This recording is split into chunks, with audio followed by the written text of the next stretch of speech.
né?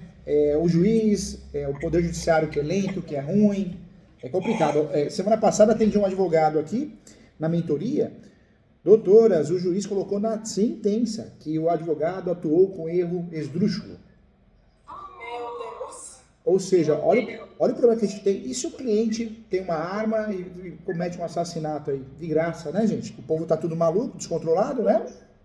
Verdade. E aí ele marcou a mentoria comigo. E eu lendo a sentença para ele, eu falei, mas você fez realmente? Eu estou vendo a ação aqui, a ação que você fez é anulatória, não é embargos. Ele ficou tão nervoso com isso, gente, que ele não reparou que o juiz falou que a escolha da ação estava totalmente equivocada, mas era embargos de terceiros. Ou seja, quem errou feio foi o juiz, né? Quem errou feio foi o juiz. Tá certo. Não é fácil, doutores. Vamos lá, vamos juntos, né? Estou à disposição, contem comigo, viu? Bom saber que vocês estão bem. Então tá bom. Doutora, é o seguinte, nós temos um cliente que ele tem um imóvel em Espírito Santo do Pinhal. É uma área de 3 mil metros quadrados. Tá. Dessa área, ele tem aproximadamente 51,33% e a irmã dele tem o restante. Na verdade, assim, a gente ainda está meio que tentando descobrir se a metragem dele é só isso mesmo, porque com a base nos contratos de compra e venda que a gente tem, está dando um valor de uma porcentagem maior de área do que está realmente na matrícula, que é essa porcentagem. Mas vamos lá. Dessa área que ficou para ele vendeu para terceiros em 2015, aproximadamente 2 mil metros quadrados. E esses terceiros já repassaram, vendendo para outros terceiros. Dentro da área, ele ficou ainda também com uma pequena área, lá dentro desse imóvel, e dentro da área tem também uma área de preservação permanente e área de reserva legal. Nossa, tem área de APP, tem área de PP no meio, né? No CAR, não está descrevendo onde essa área de preservação permanente está ou a reserva legal. Então, a gente já solicitou para o topógrafo para nos mandar isso detalhado, em onde está localizada essas áreas. Tá. Qual que é a nossa dúvida? Como regularizar essa parte que ele vendeu para o terceiro? O que fazer? Que já foi repassado para outros terceiros. Seria o uso capião? Tem algum outro meio? As doutoras estão advogando para quem comprou, não é? Na verdade, quem nos procurou foi quem vendeu, mas ele quer regularizar tanto a área que ele ainda tem, quanto a área que ele vendeu. Entendi. Ele vendeu com bandido, doutor, que agora está ameaçando ele de tudo quanto é jeito, porque quer regularizar a área que comprou dele. Entendi. Aqui no escritório eu atendi na quinta-feira um senhor que até chorou. Ele procurou na internet, achou uma fazenda com preço em Tocantins e ele comprou. O vendedor era formado em Direito e trabalha na Receita Federal. Mas o vendedor é aquele ser humano Caxias que não quer fornecer procuração, não quer fornecer nada, né? E ele não consegue regularizar. E agora esse vendedor ameaçou de processar ele. É difícil, gente. Imóvel rural, dependendo do estado, a região, nós temos um problema sério, porque são duas formas de regularizar esse imóvel, né? Existe a regularização registral e a regularização administrativa. Na compra e venda simplificada, muitas vezes a gente não consegue, se não está totalmente regularizado administrativamente, regularizar registral. É difícil, é uma situação complicada. A gente cai facilmente no limbo, né? Esse vendedor que procurou vocês, o cliente, doutoras, me fala uma coisa, o comprador, quanto tempo de posse tem? Desde 2015. Ah, desde 2015. Quase 10 anos. E o vendedor, quanto tempo de posse ele tinha? Ah, bastante. A última doação que tem na matrícula, que ele recebeu mais uma parte, foi o bolo entre irmãos. Foi a doação dos pais para os filhos, depois entre os irmãos houve doação entre uns e outros. Mas a última doação é de... na verdade, foi registrada em 2022. A última parte que ele adquiriu 18%.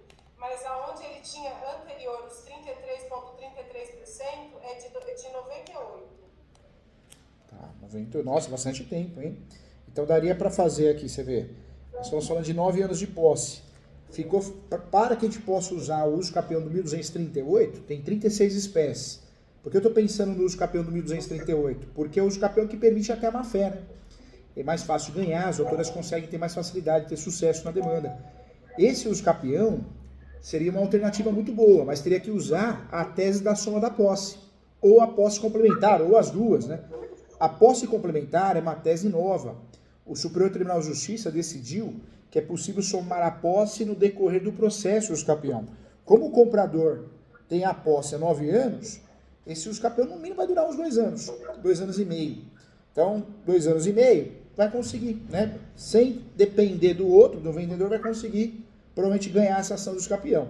Se o vendedor conseguir e autorizar fazer uma sessão de posse, por escrito, alguma coisa assim, dá para usar ainda a tese da soma da posse. Então, daria até para usar as duas, né? Mas seria o usucapião sim, doutoras, o meio mais adequado e mais rápido para regularizar esse imóvel, hein? Certo. E se dentro dessa área estiver a área de reserva legal ou APP, faz diferença no usucapião? Não faz, doutoras, não faz. O usucapião a gente consegue regularizar registralmente, né, o imóvel. Então, por mais que tenha gravames na matrícula, área seja de APP, reserva legal, ou qualquer outro, né, imóvel tombado, é possível fazer o usucapião e ter sucesso na demanda sim.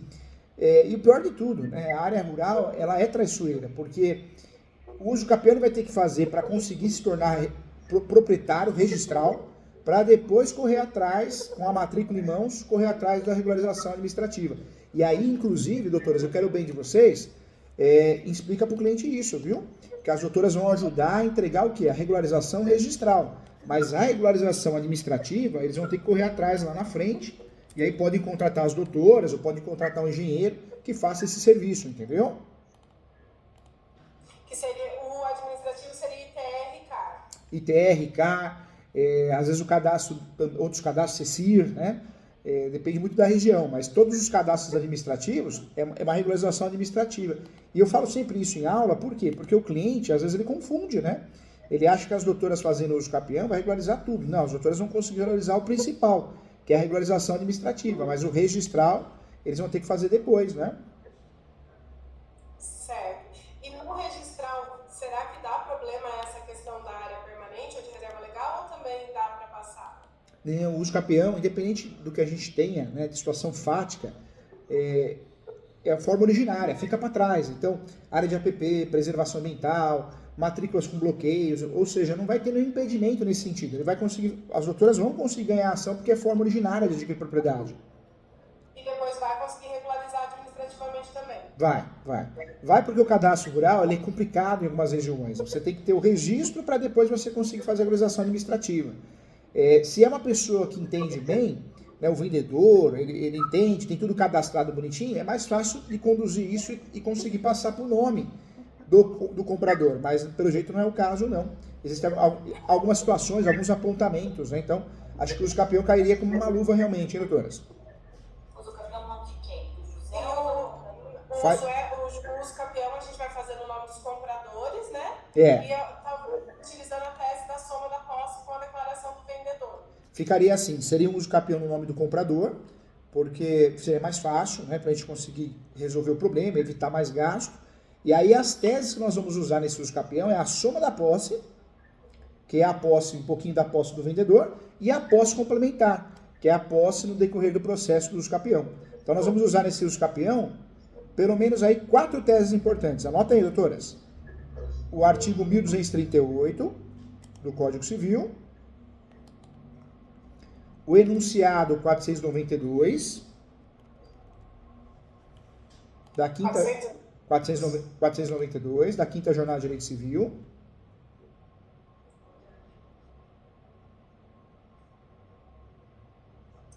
Certo. Anota mais um também, que é importante para as doutoras terem tranquilidade. A súmula 237 do Supremo.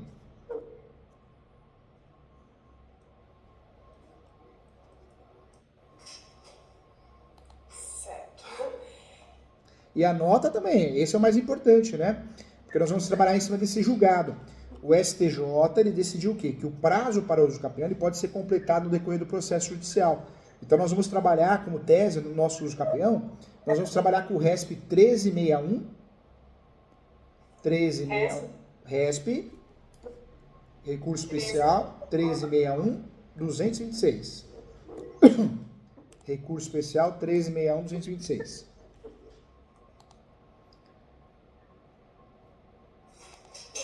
Que a gente vai justificar se estiver dando mais do que 51,33%?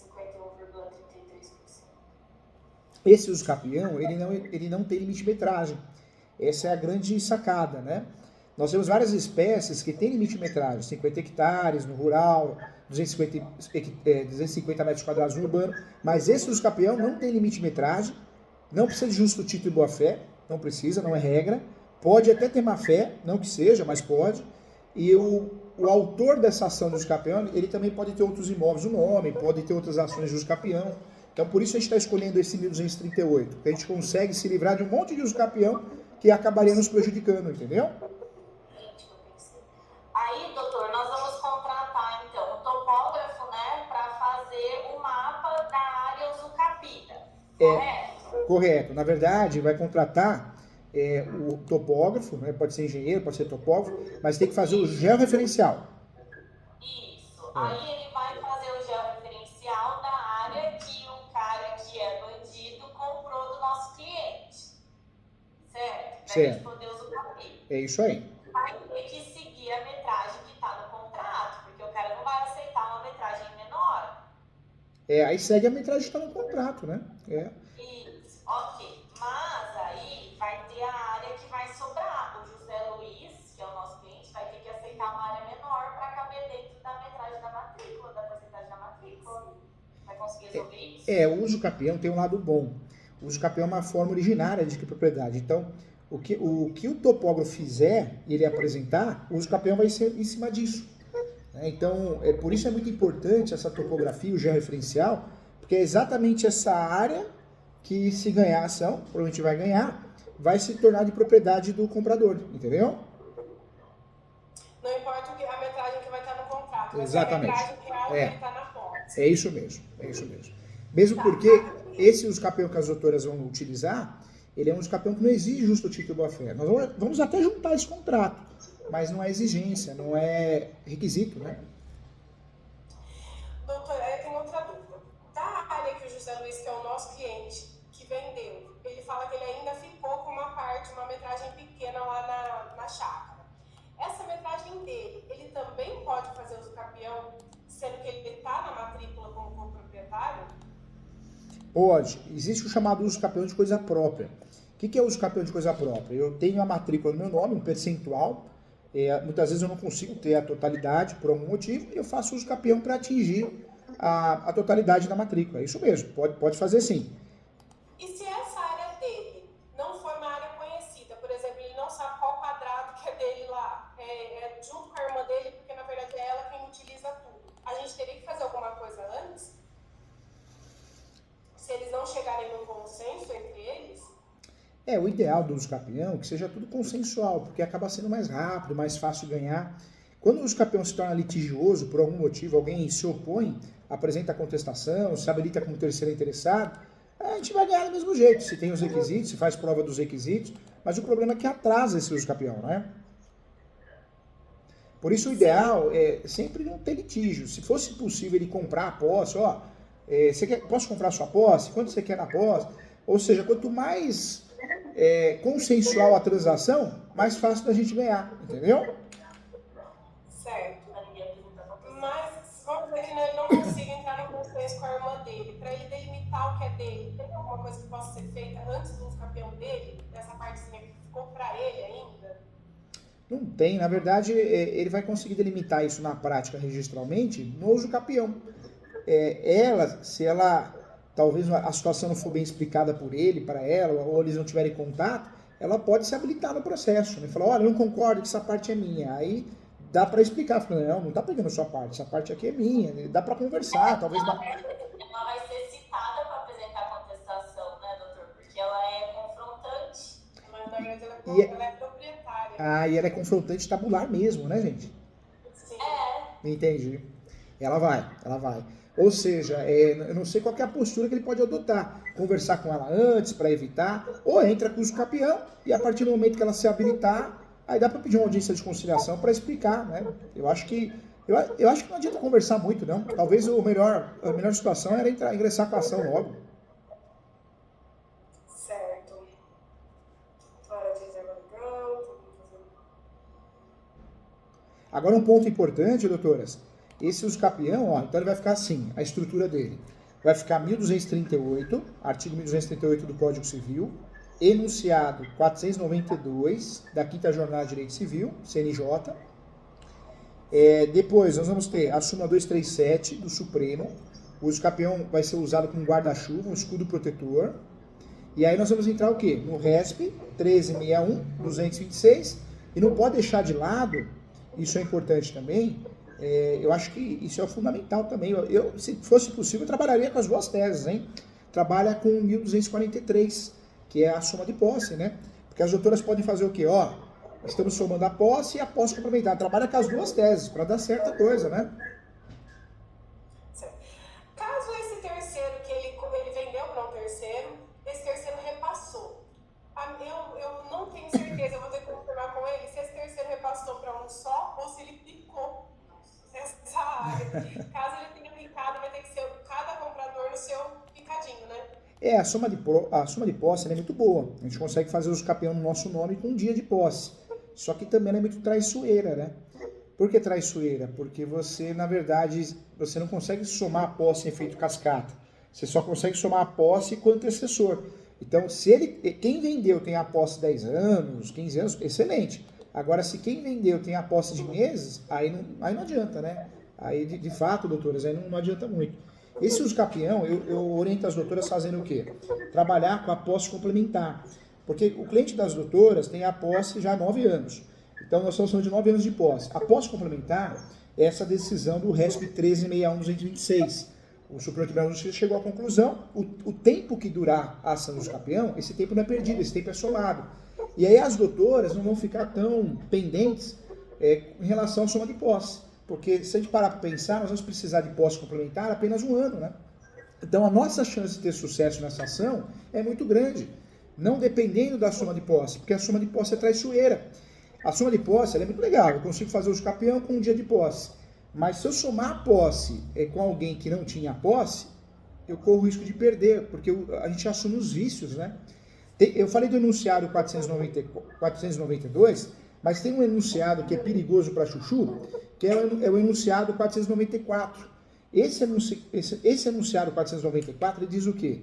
Que eu posso somar a posse, mas eu assumo os vícios de qualquer erro em relação de quem eu estou somando, eu vou assumir esses vícios.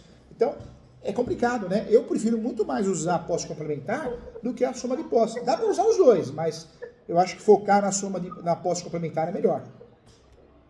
Aí a posse complementar eu só usaria a do contratinho que o meu cliente vendeu para o outro em 2015 e o desse outro para quem ele vendeu. É verdade. Seria isso, né? Seria isso. Então só do José mesmo e depois ele vende por escritura. Porque não dá para vender por escritura se não funcionar ter parte dela, né? Da modo rural. É isso. É porque, na verdade, aí é uma área maior, né? E aí, o que aconteceu? Ele foi vendendo os pedacinhos, né? Isso. Aí não tem como regularizar sem ser através do capião, porque não vai gerar matrícula dessas áreas picadas, né? Não tem. Na verdade, existe uma outra forma de regularização, que é o desdobro, né? Desdobramento, mas não é o caso, porque o imóvel deveria estar totalmente regular, registralmente, não é o caso, né? Então, é mais fácil fazer isso através do uso capião. O uso capião a gente consegue fazer o quê? Unificar áreas e separar áreas. É o caso das doutoras. Então é só esse jeito. Só esse jeito. A posse anterior é documentação que ele tinha de energia, essas coisas. Para provar qual ser doutor seria energia, testemunha e ninguém contestar. Quando tem, né, energia, isso ajuda. Quando tem água. Se não tem, gente, dá para ganhar também. Tem muitas ações de uso capião que a gente ganha sem o cliente ter pago uma água, uma luz, um tributo. Mas aí você tem que completar com outras provas, né? Quais são essas outras provas? Você pode juntar declarações, ata notarial, às vezes recibo, nota fiscal, às vezes fez uma cerca, fez um muro, uma benfeitoria, uma manutenção. Então, quando a gente não paga água e luz, dá para ganhar, mas tem que provar de outro jeito. A forma de provar isso normalmente é através de contas de consumo, né? Outras contas de consumo, ou recibo, nota fiscal, fotos, imagens, esses cadastros rurais também, quando a gente consegue, também é muito bom. Certo. Esse é o uso capião que as doutoras vão fazer, ele é bem técnico, viu? Por isso esse uso capião, normalmente, é verdade, é cobrado aí 15 a 25 mil reais. Por quê? Além de ser uma área rural, é um uso capião bem técnico, ou seja, muita gente não faria, não teria a coragem que as doutoras têm de fazer. Doutor do céu, você vê cada área que a gente regulariza aqui, se você cobrar esse valor, não é a realidade do nosso município, viu? Você perde cliente, infelizmente. Mas sabe o que tem que fazer, doutora? A gente às vezes tem receio de cobrar. E o ideal é fazer o quê? É parcelar. Quando você parcela, você está ajudando quem está contratando, mas ou pelo menos fala para o cliente, ó, estou te fazendo um valor menor, mas esse valor para esse serviço é esse. Porque o cliente ele tem que dar valor para vocês, viu? Vocês são boas profissionais, são estudiosas. Às vezes o cliente acha que é um favor. Não é favor nenhum. As doutoras estão ajudando muito, viu? Com muita qualidade no trabalho, viu? Então, nós temos alguma dúvida? Eu acredito que era isso mesmo. Então, tá bom. Qualquer dúvida, a gente volta a conversar com o doutor. Combinado. Então. E a hora que fizer a peça, alguma coisa que você precisar, quiser fazer uma conferência, marca comigo que a gente faz a conferência, manda a peça antes, eu faço a mentoria e faço o advogado do diabo para ajudar as doutoras, tá? Tá bom, doutor. Contem comigo, vocês não estão sozinhas não, viu? Sucesso na vida de vocês, tá? Obrigada. Tchau, gente. Fiquem com Deus. Tchau, tchau. Com Deus, tchau.